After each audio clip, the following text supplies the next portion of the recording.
Hello friend, स्वागत है आपका खान एजुकेशन सेंटर में।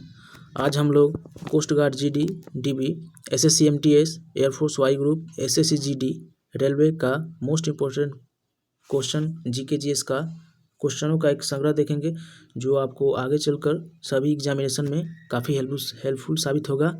सो सबसे पहले आप लाइक कर दीजिए और सब्सक्राइब कर दीजिए मेरे चैनल को। चलिए पहला क्वेश्चन देखते हैं। फर्स्ट क्वेश्चन है आपका, डैश वे पदार्थ हैं जिनमें निर्बल चुंबकीय क्षेत्र को उसी दिशा में प्रेरित किया जाता है जैसे कि प्रयुक्त चुंबकीय क्षेत्र में। तो इस क्वेश्चन का राइट आंसर आपका हो जाएगा समचुंबकीय पदार्थ वैसे पदार्थ हैं जिनमें निर्बल चुंबकीय क्षेत्र को उसी दिशा में प्रेरित किया जाता है जैसे कि प्रयुक्त चुंबकीय क्षेत्र में।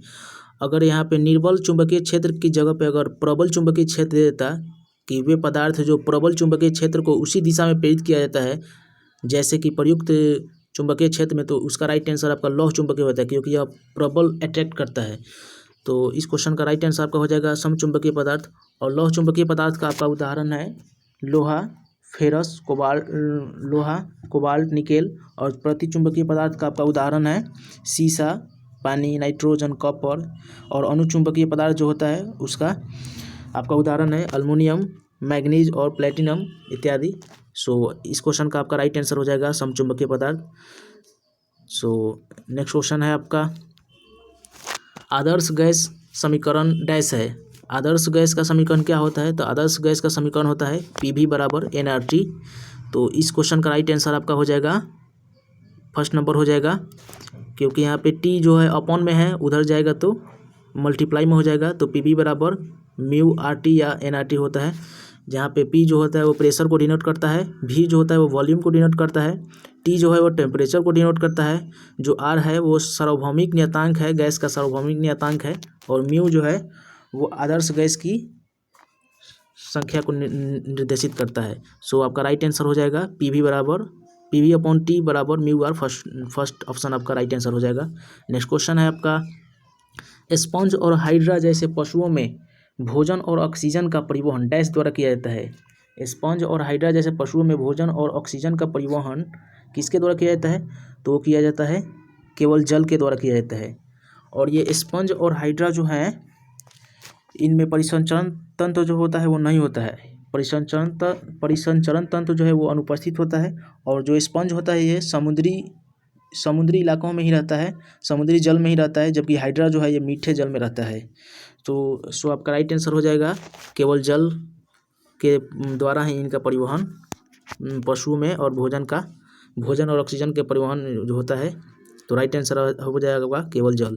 नेक्स्ट क्वेश्चन है आपका, राइजोबियम जीवाणु जो वायुमंडलीय नाइट्रोजन को निर्धारित करता है वह डैश में बढ़ने वाले पिंड में पाया जाता है। तो राइजोबियम जीवाणु जो है वो वायुमंडलीय नाइट्रोजन को निर्धारित करता है, तो वो निम्नलिखित ऑप्शनों में से किस में बढ़ने वाले पिंडों में पाया जाता है? तो इस क्वेश्चन का राइट आंसर आपका हो जाएगा फलीदार पौधों की जड़ें। क्योंकि जब भी मिट्टी की उर्वरा शक्ति कम होती है तो वहाँ पे राइजोबियम जैसे जीवाणुओं की खेती की जाती है, जैसे दाल की खेती की जाती है जिसके जड़ में राइजोबियम जीवाणु पाया जाता है जिससे मिट्टी की उर्वरा शक्ति बढ़ती है। तो इस क्वेश्चन का राइट आंसर आपका हो जाएगा फलीदार पौधों की जड़ें। नेक्स्ट क्वेश्चन है आपका, निम्नलिखित में से कौन नेपाल और भारत के बीच विवादित क्षेत्र है? तो नेपाल और भारत के बीच जो विवादित क्षेत्र है वो काला पानी है, जो हाल ही में काफ़ी चर्चा में था काला पानी, जिसके वजह से भारत और नेपाल के रिश्ते में थोड़ा खटास पैदा हो गया था। तो इस क्वेश्चन का राइट आंसर आपका हो जाएगा काला पानी। जो ये डोकलाम है ये लद्दाख में स्थित है, कंचनजंगा है ये उत्तराखंड में स्थित है। नेक्स्ट क्वेश्चन है आपका,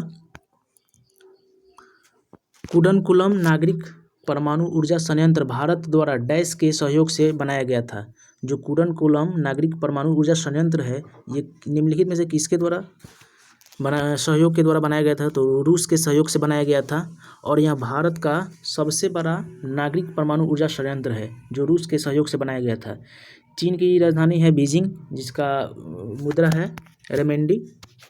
और रूस का मास्को है राजधानी, और रूसी उसका रूबल है करेंसी। जापान की राजधानी है आपका टोक्यो और उसका येन है। और जर्मनी की राजधानी है बर्लिन और बर्लिन की जर्मनी की जो करेंसी है वो यूरो है। सो इस क्वेश्चन का आपका राइट आंसर हो जाएगा रूस की सहायता से कुडनकुलम नागरिक परमाणु ऊर्जा संयंत्र भारत में बनाया गया था, जो अभी तमिलनाडु में स्थित है। सो नेक्स्ट क्वेश्चन है आपका सर थॉमस रो किस देश के राजा के राजदूत था? तो सर थॉमस जो था वो इंग्लैंड के राजा का राजदूत था। इसको हम लोग ज़्यादातर थॉमस मुनरो के नाम से जानते हैं, जो 1615 ईस्वी में जहांगीर के शासनकाल में आया था। और एक 1608 ईस्वी में जो विलियम हॉकिंस आया था, वो भी जहांगीर के शासनकाल में ही आया था। स्पेन जो है, स्पेन की राजधानी मैड्रिड है। और पुर्तगाल है, पुर्तगाल की राजधानी लिस्बन है। फ्रांस की राजधानी पेरिस है। तो इस क्वेश्चन का राइट आंसर आपका हो जाएगा इंग्लैंड। नेक्स्ट क्वेश्चन है आपका निम्नलिखित में से किसने अकबरनामा लिखा है? तो अकबरनामा जो है, अकबरनामा के लेखक हैं अबुल फजल, जो अकबरनामा के लेखक हैं, और ये फारसी में लिखे हैं। अमीर खुसरो जो थे, इनको तबला का जनक कहा जाता है। नेक्स्ट क्वेश्चन है आपका म्यांमार की नई राजधानी क्या है? तो म्यांमार की नई राजधानी जो है, म्यांमार की नई राजधानी है नेपिटो इसका राइट आंसर हो जाएगा। नेक्स्ट क्वेश्चन है आपका भारत के राष्ट्रीय गीत वंदे मातरम की रचना किसने की? तो भारत के राष्ट्रीय गीत जो है वंदे मातरम, उसकी रचना जो है वो बंकिम चंद्र चटर्जी जो थे, इन्होंने की। और सबसे पहले 1872 ईस्वी में इन्होंने अपने राष्ट्रीय गीत जो वंदे मातरम है, इसको आनंद मठ में प्रकाशित किया था। और यह 1896 ईस्वी में जो कलकत्ता अधिवेशन हुआ था, जिसके अध्यक्ष थे रहमतुल्लाह सयानी, उस समय 1896 ईस्वी में इसको कांग्रेस के अधिवेशन में गाया गया था, पहली बार गाया गया था। और जो रविन्द्रनाथ टैगोर हैं, इन्होंने राष्ट्रगान की रचना की है।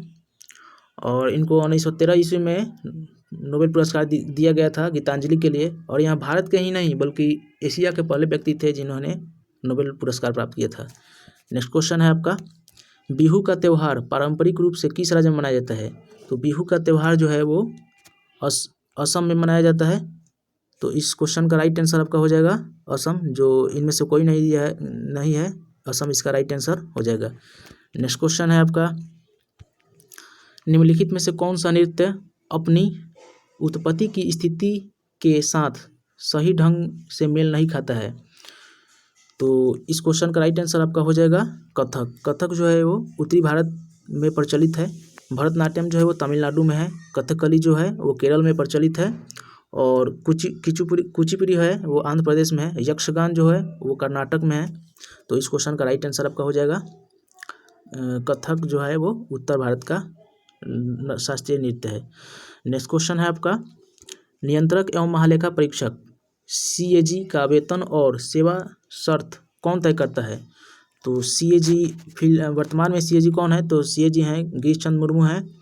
और इनके वेतन और सेवा शर्त का जो निर्धारण करता है वो संसद करता है। और इनका कार्यकाल जो होता है वो 6 वर्ष या 65 वर्ष की उम्र तक होता है। और इनकी नियुक्ति जो है वो राष्ट्रपति करते हैं। नेक्स्ट क्वेश्चन है आपका भारत के संविधान के अनुच्छेद 368 संबंधित है। भारत के संविधान का जो अनुच्छेद आर्टिकल 368 है वो किससे संबंधित है? तो संविधान संशोधन की एक प्रक्रिया से संबंधित है, जो दक्षिण अफ्रीका से लिया गया था। नेक्स्ट क्वेश्चन है आपका भारतीय संविधान के आपातकालीन प्रावधानों को कहाँ से ग्रहण किया गया था? तो भारतीय संविधान के आपातकालीन प्रावधान जो है वो भारत सरकार अधिनियम 1935 के अंतर्गत लिया गया था। नेक्स्ट क्वेश्चन है आपका निम्नलिखित में से कौन सा संसद के 44वें संशोधन अधिनियम द्वारा समाप्त कर दिया गया था? तो 44वां संशोधन मोरारजी देसाई के शासनकाल में हुआ था, जो 1978 ईस्वी में हुआ था। और इस समय संपत्ति के अधिकार को हटाकर इसको कानूनी अधिकार बनाया गया था। और इसको आर्टिकल 300 के क में पुनर्स्थापित किया गया था और संपत्ति के अधिकार को हटा दिया गया था। शोषण के खिलाफ जो अधिकार है वो आर्टिकल 23 में है। संवैधानिक उपचारों का अधिकार जो है वो आर्टिकल 32 में है, जिसको आर्टिकल 32 को ही डॉक्टर भीमराव अम्बेडकर ने संविधान की आत्मा कहा है। शिक्षा का अधिकार जो है वो 86वां संविधान संशोधन जो हुआ था 2002 में, उसी से संबंधित है, जो आर्टिकल 21 में वर्णित है। और इसमें कहा गया है कि 6 से 14 वर्ष के बच्चों को काम कराना गैरकानूनी है। सो इसका राइट आंसर आपका हो जाएगा संपत्ति का अधिकार। नेक्स्ट क्वेश्चन है आपका, नागार्जुन सागर बांध परियोजना। नागार्जुन सागर बांध परियोजना किस नदी पर स्थित है? तो नागार्जुन सागर बांध परियोजना जो है वो कृष्णा नदी पर है। तो इस क्वेश्चन का राइट आंसर आपका हो जाएगा कृष्णा नदी। और एक क्वेश्चन जो है बहुत कंफ्यूज करता है स्टूडेंट को कि दक्षिणी गंगा और दक्षिण की गंगा में क्या फ़र्क है। तो दक्षिणी गंगा जो है वो है दक्षिणी गंगा, उसे गोदावरी को कहा जाता है। और दक्षिण की गंगा जो है, दक्षिण की गंगा, वो कावेरी को कहा जाता है। कोसी नदी जो है वो बिहार का स्रोत कहलाता है। और ताप्ती नदी जो है ये डेल्टा का निर्माण नहीं करती है। तो राइट आंसर आपका हो जाएगा कृष्णा नदी। नेक्स्ट क्वेश्चन है आपका, भारत में यारलुंग जुंगबो नदी किसके नाम से जानी जाती है? तो भारत में जो बहने वाली यारलुंग जुंगबो नदी है उसको हम लोग ब्रह्मपुत्रा के नाम से जानते हैं। तो राइट आंसर आपका हो जाएगा ब्रह्मपुत्र, जो असम में बहती है। और माजुली द्वीप जो है असम में स्थित है। तो राइट आंसर आपका हो जाएगा ब्रह्मपुत्र नदी को यारलुंग जुंगबो नदी के नाम से जाना जाता है। नेक्स्ट क्वेश्चन है आपका, the test of my life पुस्तक के लेखक कौन है? The test of my life पुस्तक के लेखक जो हैं वो युवराज सिंह है। तो इस क्वेश्चन का राइट आंसर आपका हो जाएगा युवराज सिंह। और सचिन तेंदुलकर की पुस्तक जो है वो है, उसका नाम है playing it my way. Playing it my way है वो सचिन तेंदुलकर के बुक है। तो इस क्वेश्चन का राइट आंसर हो जाएगा आपका युवराज सिंह के लिए। युवराज सिंह जो है वो the test of my life के लेखक हैं। तो राइट आंसर आपका युवराज सिंह हो जाएगा। नेक्स्ट क्वेश्चन है आपका, महिला वनडे में सर्वाधिक मैच खेलने का विश्व रिकॉर्ड किस भारतीय खिलाड़ी के नाम है? तो महिला वनडे में सर्वाधिक मैच खेलने का रिकॉर्ड जो है, विश्व रिकॉर्ड जो है वो मिताली राज के नाम है, इनके नाम दर्ज है। और विश्व में सबसे ज़्यादा अधिक रन इन्होंने ही बनाया है महिलाओं के अंदर। और सबसे 1999 में मिताली राज ने क्रिकेट में डेब्यू किया था। तो इस क्वेश्चन का राइट आंसर आपका हो जाएगा मिताली राज। नेक्स्ट क्वेश्चन है आपका, विश्व पर्यावरण दिवस कब मनाया जाता है? तो विश्व पर्यावरण दिवस जो है वो 5 जून को मनाया जाता है। और इस वर्ष जो विश्व पर्यावरण दिवस मनाया गया है 5 जून को, उसकी अध्यक्षता किसने की है? तो उसकी अध्यक्षता जो है वो पाकिस्तान ने की है। सो इस क्वेश्चन का राइट आंसर आपका हो जाएगा 5 जून। और जो 10 दिसंबर है, 10 दिसंबर को विश्व मानवाधिकार दिवस मनाया जाता है। तो इस क्वेश्चन का राइट आंसर हो जाएगा 5 जून को ही विश्व पर्यावरण दिवस मनाया जाता है। तो इस क्वेश्चन का राइट आंसर 5 जून हो जाएगा। Thanks for watching. अगर आपको पसंद आया होगा तो प्लीज़ लाइक कीजिए एंड सब्सक्राइब कीजिए मेरे चैनल को और अपने दोस्तों में शेयर कीजिए। Thanks for watching.